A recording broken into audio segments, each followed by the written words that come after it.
Dogma parece un desafío que de alguna manera logró llegar a los cines. Ángeles cayendo en Nueva Jersey como si fuera Tierra Santa. Un apocalipsis convertido en comedia. Jay y Silent Bob deambulando por el fin del mundo como si solo estuvieran haciendo recados. ¿Recuerdas los grandes gestos? La sátira religiosa y los debates sobre la fe que golpean más fuerte que los chistes. Pero bajo la superficie, la tensión nunca desaparece. Jason Mewes luchó duro solo para seguir presentándose. Incluso mientras algo fuera de cámara lo seguía jalando en otra dirección.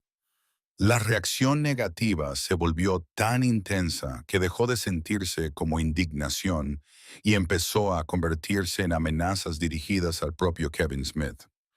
Y justo cuando Dogma debería haber seguido creciendo, Kevin Weinstein lo mantuvo discretamente bajo llave. Estos son 10 datos curiosos sobre Dogma, la película que desapareció durante años y que, sin embargo, nunca dejó de estar en la conversación. Quédate hasta el final, porque la pregunta sobre Dogma 2 por fin está sobre la mesa. 1. Dogma no apareció después de que Clerks convirtiera a Kevin Smith en famoso. Ya lo venía persiguiendo desde hacía años. La idea comenzó cuando todavía estaba en la escuela de cine en Vancouver, donde empezó a escribir notas para un proyecto que originalmente llamó God.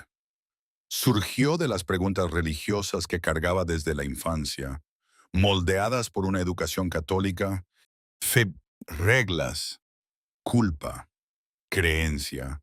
Pero esa versión temprana estaba lejos de ser la película que la gente conoce. Al principio, ni siquiera era realmente una historia terminada.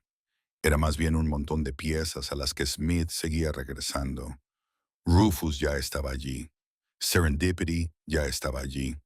También había un protagonista joven central, pero no era Bethany, en su forma más temprana. El protagonista era un deportista de secundaria, y Jay y Silent Bob ni siquiera formaban parte de la historia. Luego ocurrió Clerks. Smith se dedicó a hacer su primera película real, pero Dogma nunca se fue. Siguió añadiendo notas durante y después de Clerks, regresando al guión mientras su carrera apenas empezaba. Cuanto más trabajaba en él, más grande se volvía. Cuando finalmente se expandió a un borrador completo, resultó enorme, alrededor de 148 páginas, y era mucho más extraña que la versión que llegó a los cines. Para entonces Bethany había cambiado, pero todavía no era la mujer de la película terminada. En ese borrador, era una stripper. La historia incluso la presentaba en una cabina de Peep Show, conociendo allí a Jay y Silent Bob. Esa fue la versión que le mostró a Smith y a Scott Mosier, la verdad.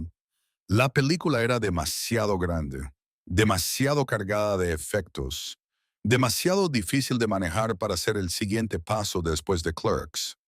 Así que, en lugar de forzarla, Smith se apartó e hizo otras películas, primero Mallrats y luego Chasing Amy. Todo ese tiempo, Dogma se quedó en segundo plano, siendo reescrita una y otra vez. Para cuando finalmente llegó a la pantalla, el guión había pasado por 8 versiones diferentes. Bethany se había convertido en la trabajadora de la clínica de abortos de la película terminada. El caos se había moldeado en algo más limpio. Los bordes ásperos seguían allí, pero ahora estaban unidos a una historia que Smith podía realmente filmar. Por eso Dogma no llegó en un solo destello de inspiración. Estuvo allí durante años, reescrita, repensada, avanzando borrador tras borrador, hasta que Kevin Smith finalmente alcanzó su tamaño. 2.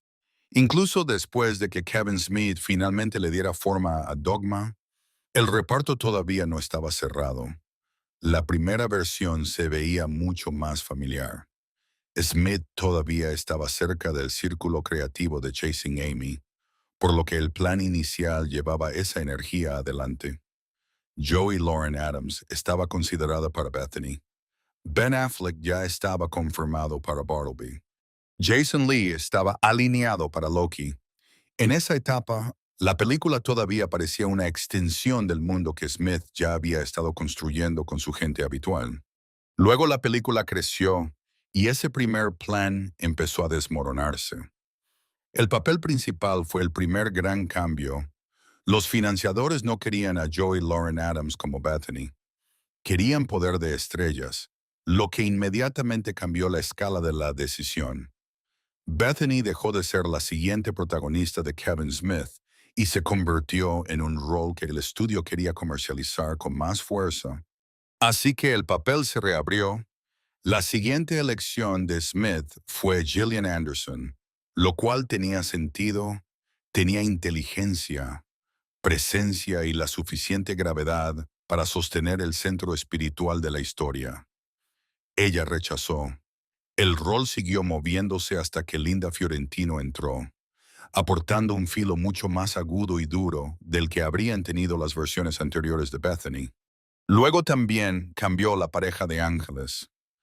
Affleck se mantuvo como Bartleby, pero Jason Lee se fue por otro proyecto, lo que destruyó el plan original Bartleby Loki. Eso obligó a la película a resolver de nuevo una de sus relaciones más importantes.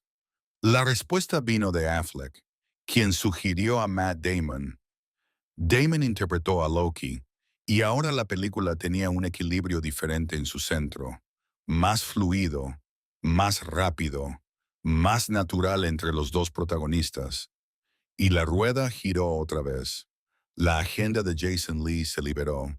Él todavía quería participar. Para entonces Loki ya no estaba disponible. Así que Smith lo movió a Azrael. Eso terminó dándole a la película una energía de villano mucho mejor de lo que probablemente habría dado el primer plan. Lee no interpretó a Azrael con control frío. Lo interpretó como un cable vivo nervioso, agresivo, impredecible. Así que el reparto final no surgió de un plan limpio. Fue la versión que quedó en pie después de que la película siguiera cambiando a su alrededor. Luego la película encontró la voz que necesitaban. 3. Mucho antes de que Dogma tuviera reparto, Kevin Smith ya sabía exactamente a quién quería para Metatron Alan Rickman. Eso no surgió de la nada. Smith ha dicho que entró a ver Die Hard por Bruce Willis y salió pensando en el otro tipo. El Hans Gruber de Rickman fue la actuación que se le quedó grabada. La voz, el control, la forma en que podía sonar calmado, inteligente y peligroso al mismo tiempo. Smith nunca lo soltó realmente. Así que cuando Dogma finalmente llegó al punto de poder buscar actores más grandes, Rickman no era solo un nombre soñado garabateado en una lista de deseos.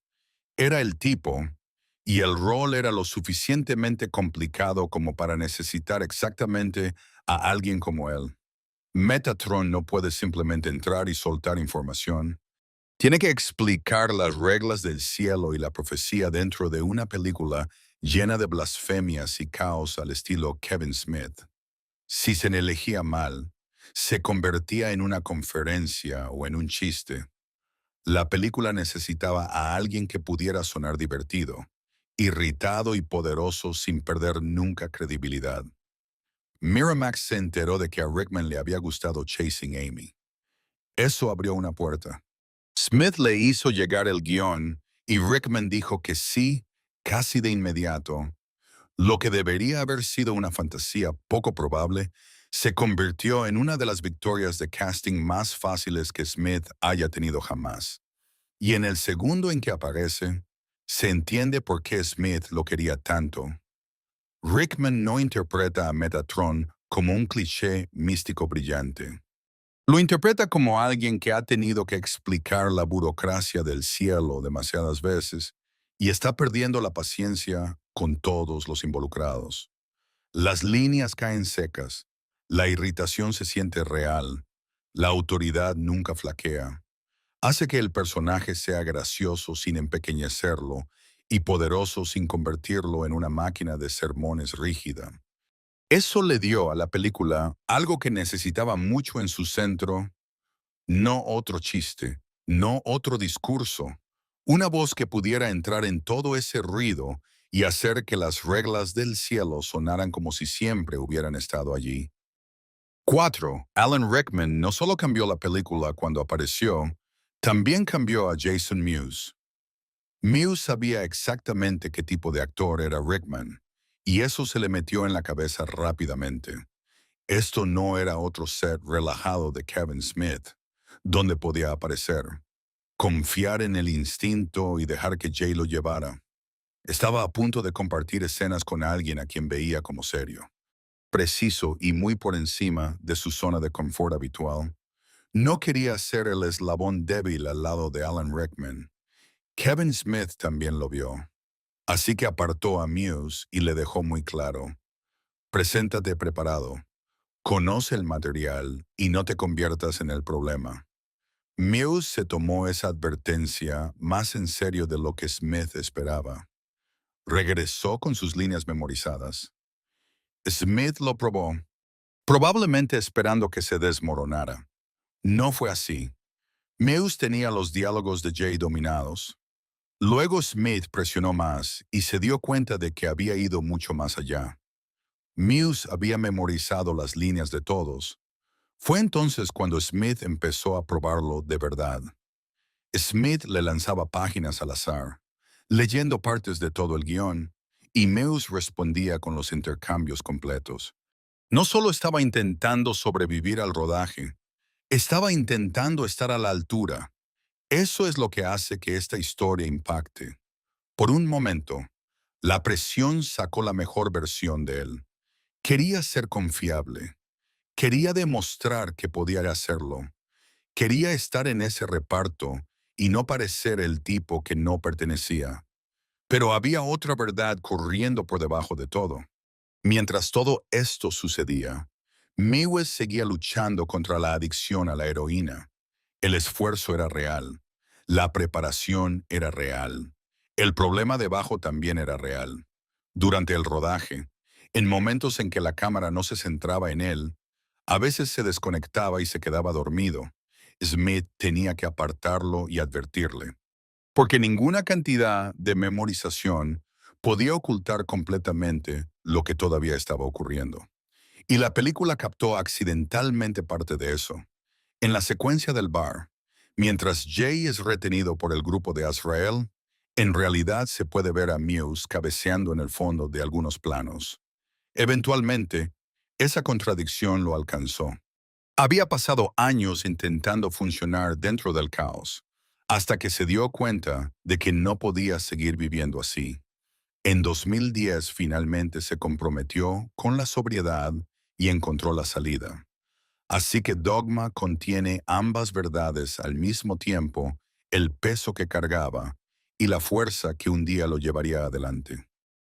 Número 5. Cuando el segundo George Carlin aparece vestido como el nuevo vendedor sonriente de la iglesia, la película apenas tiene que explicar nada. La broma ya está viva. Kevin Smith lo quería por una razón muy simple. Carlin había pasado años construyendo una de las voces más anti-autoridad de la comedia estadounidense. Escéptico, irreverente, sin paciencia para las instituciones que pretendían ser sagradas mientras actuaban como corporaciones. Así que, una vez que lo pones dentro de Dogma como el cardenal Glick, el personaje aterriza antes incluso de que abra la boca. Smith tenía otra razón además. Carlin era personal. Smith ha dicho que su padre le regaló Class Clown cuando tenía 9 años, por lo que Carlin no era solo un cómico famoso que admiró después. Era una de esas voces que le entregaron temprano y que nunca se fue. Para cuando llegó Dogma, elegirlo parecía menos agarrar a una celebridad y más como finalmente conseguir a una de las personas que habían estado viviendo en su cabeza desde la infancia. Cuando Smith finalmente lo conoció, la historia se volvió más humana. Carlin dijo que amaba el guión porque se metía con la iglesia, lo que ya lo motivó a escribir para la película.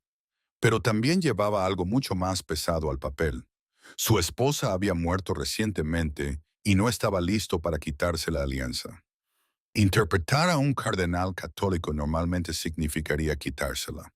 Así que Carlin inventó su propia solución, cubrir el anillo con una venda y seguir adelante. Smith estuvo de acuerdo, y ese pequeño ajuste le permitió a Carlin aferrarse a algo que aún no estaba listo para perder. Esa elección encaja con la interpretación más de lo que parece a primera vista. Carlin no interpreta al cardenal Glick como una parodia ruidosa. Mantiene todo suave, calmado y casi sin esfuerzo. Eso hace que la sátira sea más afilada. Suena como un hombre completamente cómodo, convirtiendo la fe en lenguaje de marca.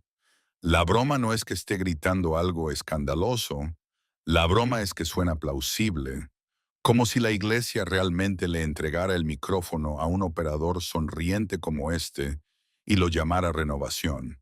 Así que el casting funciona en dos niveles al mismo tiempo. Kevin Smith consiguió una de las voces que lo formaron temprano.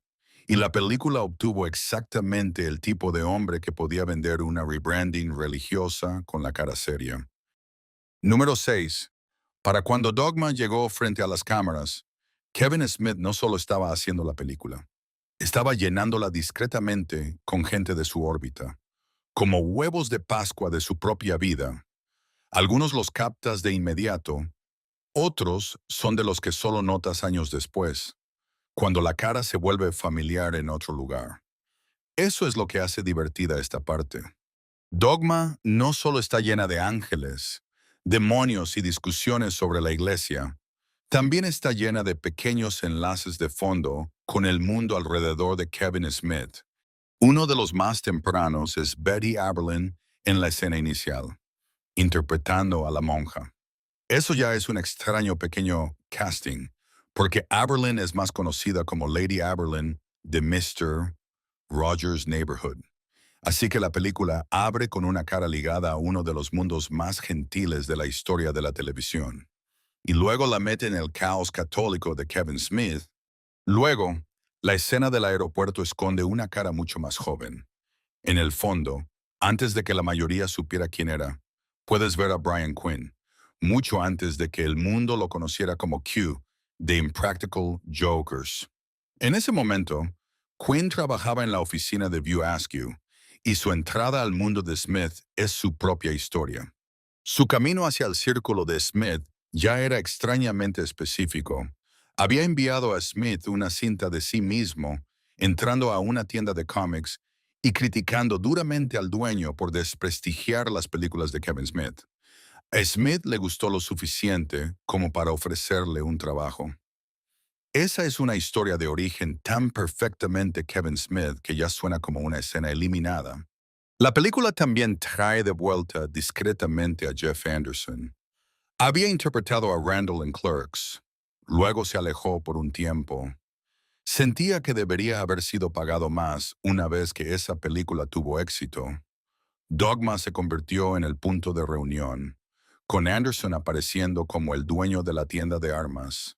Es un papel pequeño, pero lleva una carga extra si conoces la historia. Eso es lo que hace que estas pequeñas apariciones sean tan perfectas para Dogma. La película ya trata sobre el cielo, el infierno y sistemas invisibles que conectan todo. Entonces Smith va y llena el fondo con los suyos.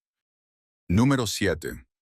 La reacción negativa comenzó antes de que la mayoría de la gente hubiera visto siquiera la película. Eso es lo que hizo que todo fuera tan extraño. Dogma ya estaba recibiendo críticas de grupos religiosos, especialmente de la Catholic League, mientras que gran parte del público aún no tenía idea de qué había realmente en la película terminada.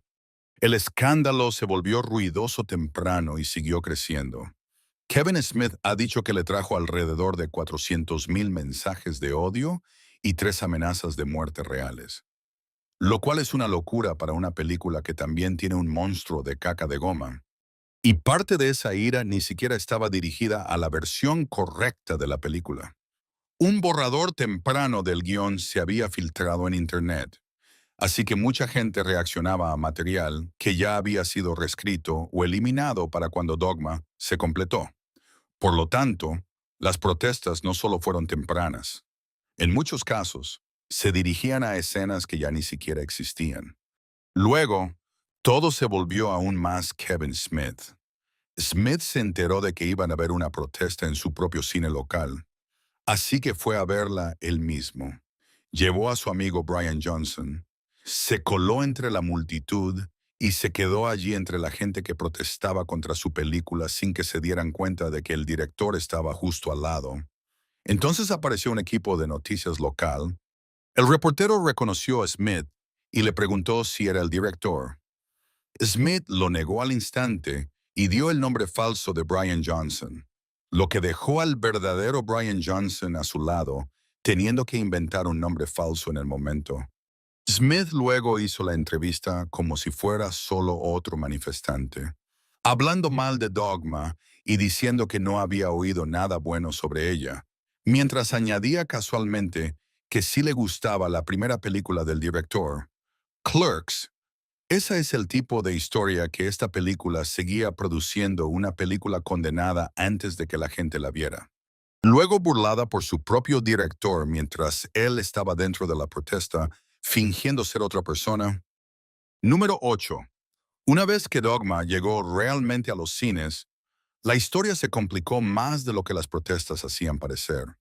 La gente acudió, hecha con alrededor de $10 millones. La película recaudó más de $45 millones en todo el mundo. Es un buen resultado para una película con tanta controversia y un argumento tan extraño. Todo el ruido era real. Simplemente no cerró las puertas. Y la respuesta no fue unánime. Los críticos le dieron más respeto del que mucha gente esperaba. Roger Ebert le dio 3,5 de 4 estrellas y elogió a la película por hacer algo raro, tratar la fe religiosa de manera bromista y seria al mismo tiempo. Ese desequilibrio es una gran parte de por qué la película se mantuvo unida. Bajo toda la blasfemia, las discusiones y el caos, aún estaba lidiando con la creencia, el poder de la iglesia y qué pasa cuando la fe queda enterrada bajo reglas e instituciones. Muchos espectadores lo sintieron. Incluso algunas audiencias religiosas no leyeron la película como un ataque a Dios o a la creencia misma. La leyeron como un ataque al dogma, en el sentido más estricto, la burocracia, la rigidez, los sistemas construidos alrededor de la fe que pueden perder de vista aquello que afirman proteger. Eso le dio a la película un tipo diferente de vida. Para los fans de Kevin Smith, también se sintió como una expansión de escala, la misma voz, las mismas bromas, pero empujadas hacia ángeles, teología, apocalipsis y preguntas más grandes de las que había puesto en pantalla antes. Así que la película no salió y fue aplastada por la indignación. Salió, ganó dinero real, recibió críticas serias y encontró una audiencia que podía oír la diferencia entre burlarse de la creencia y discutir con la maquinaria construida alrededor de ella. Número 9. Para una película tan conocida, Dogma se volvió extrañamente difícil de ver.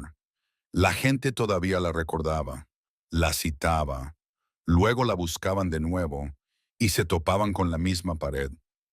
Los DVD se volvieron más difíciles de encontrar. El streaming nunca se asentó realmente. La película permaneció viva en las conversaciones mientras se escapaba del alcance en la vida real. Al principio, eso solo parecía extraño. Luego, la razón real salió a la luz. Cuando Disney, que en ese momento era dueña de Miramax, se retiró de Dogma por la controversia religiosa. Harvey y Bob Weinstein compraron los derechos ellos mismos. A partir de ese momento, la vida posterior de la película dejó de comportarse como un título normal de catálogo. Los acuerdos de video doméstico iban y venían. Las ventanas de distribución se abrían y cerraban. El streaming nunca logró un punto de apoyo limpio. La película no se estaba desvaneciendo por sí sola. Estaba siendo retenida. Durante años, Kevin Smith podía hablar de Dogma. Los fans podían seguir pidiéndola. Nada de eso cambió. La única cosa que importaba, la persona que controlaba la película, era la persona que mantenía la puerta cerrada. Luego Weinstein llamó, se comunicó sobre devolver Dogma al mundo. Y por un momento Smith pensó que finalmente podría tener una vía. Luego, aproximadamente una semana después, las acusaciones contra Weinstein explotaron a la vista pública y toda esa conversación se volvió oscura. Smith se dio cuenta más tarde de que la llamada quizás no era sobre la película en absoluto. Podría haber sido Weinstein intentando ver quién seguiría cerca una vez que todo estallara. Después de eso, Smith comenzó a presionar fuerte para recuperar la película. No solo hizo ofertas, escribió 3 cartas sinceras a Weinstein en la prisión, explicando cuánto significaba Dogma para su vida, su historia y su familia. Respaldó sus palabras con $250,000, luego 500,000, luego $1,000,000. Con ayuda de amigos como Ben Affleck y Matt Damon, la cifra seguía subiendo. La respuesta no. Weinstein quería $5,000,000 y Smith se negó a pagar ese tipo de rescate solo para recuperar su propia película. Así que Dogma se quedó atascada, todavía citada, todavía deseada, todavía encerrada. Luego, finalmente, el candado cedió. Weinstein eventualmente vendió los derechos a una firma de inversión de terceros, y eso abrió el camino para que Smith ayudara a traer la película de vuelta. Entonces, en 2025, Dogma regresó a los cines por su 25 aniversario, terminando años de limbo y devolviendo la película al lugar donde los fans habían estado intentando llevarla todo el tiempo. Número 10. Los fans han querido Dogma 2 durante años. Kevin Smith lo sabe y ha hablado abiertamente sobre volver a ese mundo. Pero cuanto más lo describe, más claro queda una cosa. No está hablando realmente de una secuela simple. Está hablando de volver al mismo argumento desde un lugar completamente diferente. La primera Dogma venía de un Kevin Smith más joven, uno que todavía luchaba con la fe desde dentro. Esa película tenía ángeles, blasfemias, bromas, apuestas apocalípticas, todo el caos que la gente recuerda. Pero debajo había alguien que todavía luchaba con la religión desde dentro. La versión que Smith escribiría ahora vendría de un hombre mucho más lejos de ese momento. Por lo tanto, un regreso a Dogma no sería solo qué pasó después. Serían esas mismas ideas volviendo a través de una voz más madura, desde una distancia espiritual diferente, con un tipo de historia muy distinto detrás. Porque cuando la gente oye Dogma 2, imaginan la versión de reunión, todo el mundo de vuelta, la energía antigua, el elenco original. Smith ha sido mucho más cuidadoso en cómo lo presenta. Ha dicho que hay espacio para la gente de la primera película si quieren regresar, pero nunca lo ha vendido realmente como una fácil película de traer a la pandilla de vuelta. La vida real rompió esa versión hace mucho tiempo. El elenco es mayor, el momento es diferente, y en un nivel muy práctico, Ben Affleck y Matt Damon ya no son las versiones de 1999 de Ben Affleck y Matt Damon. Llevar todo eso de vuelta a una producción de Kevin Smith es ahora una ecuación muy diferente. Así que la secuela que vive en las cabezas de los fans y la que Smith parece interesado en hacer no son la misma cosa. Una es nostalgia. La otra suena como Kevin Smith reabriendo una vieja pregunta religiosa con décadas de distancia sobre él. Dogma todavía se mantiene porque nunca fue educada ni limpia. Una road movie con ángeles caídos, un Rufus, un profeta de centro comercial y bromas lo suficientemente afiladas como para empezar discusiones. Pero debajo de todo eso, hay una pregunta real sobre la fe, sobre las instituciones y qué sobrevive después de que las reglas se endurecen y las personas dentro de ellas olviden para qué fueron construidas. Cuéntanos qué pensaste de estos datos y si hay algo que nos perdimos, que nos equivocamos o que recuerdas diferente. Déjalo en los comentarios. Nos encantaría escucharlo. Dale like al video. Suscríbete y seguiremos profundizando en películas como esta. las que se pasaron de mano en mano, por las que se luchó y que aún no quisieron morir.